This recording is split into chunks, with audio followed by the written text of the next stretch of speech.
Saya Ferdolin Alfiandro Wa'di dari kelas K dengan NIM 2302010150 dari Prodi Ilmu Hukum. Di sini saya akan menjelaskan tentang materi-materi yang pernah dijelaskan. Yang pertama, bentuk perwujudan hukum internasional.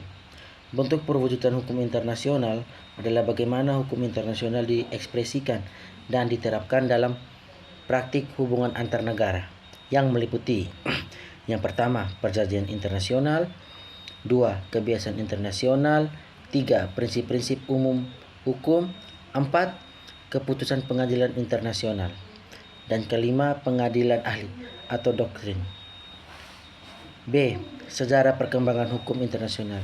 Hukum internasional berkembang melalui periode. Yang pertama, periode klasik atau sebelum abad ke-17.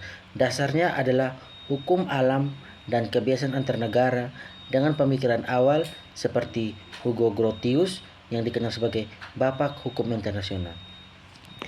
Yang kedua, periode modern setelah abad 17 sampai dengan abad 20. Ditandai dengan perjanjian-perjanjian besar seperti Perjanjian Westphalia di tahun 1648 yang memperkenalkan konsep kedaulatan negara. 3. Periode kontemporer atau setelah Perang Dunia Kedua.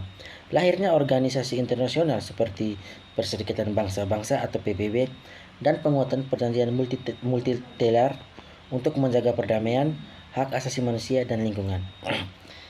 C. Subjek-subjek hukum internasional. Subjek hukum internasional adalah entitas yang memiliki kapasitas untuk memiliki hak dan kewajiban dalam hukum internasional. Yang menjadi subjek hukum internasional adalah yang pertama, negara. Subjek hukum utama yang memiliki kedaulatan penuh. 2.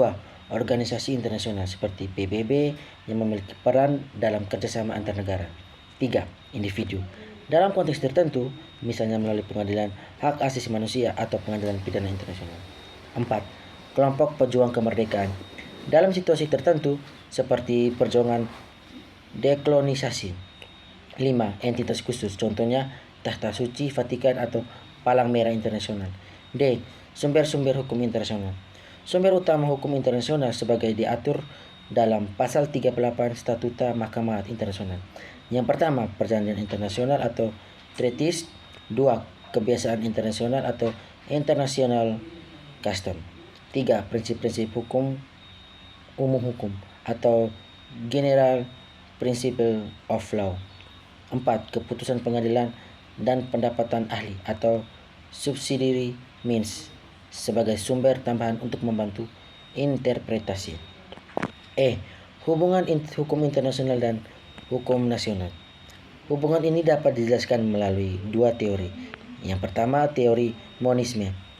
Teori monisme menganggap hukum nasional dan internasional sebagai satu kesatuan, di mana hukum internasional langsung berlaku dalam hukum nasional. 2. Teori dualisme. Teori dualisme menganggap keduanya sebagai sistem yang terpisah, sehingga hukum internasional harus diadopsi melalui proses legislasi agar berlaku dalam hukum nasional. F. Penyelesaian sengketa internasional. Cara penyelesaian sengketa internasional meliputi penyelesaian secara damai dengan cara negosiasi melalui negosiasi langsung antara pihak-pihak. Yang kedua, mediasi. Mediasi itu melibatkan pihak ketiga sebagai perantara. Yang berikut, konsiliasi atau komisi impedien memberikan rekomendasi.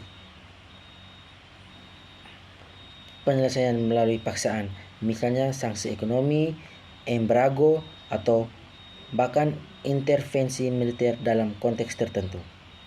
G. Pengakuan. Pengakuan adalah tindakan negara atau subjek hukum internasional lainnya untuk mengakui status hukum dari entitas baru.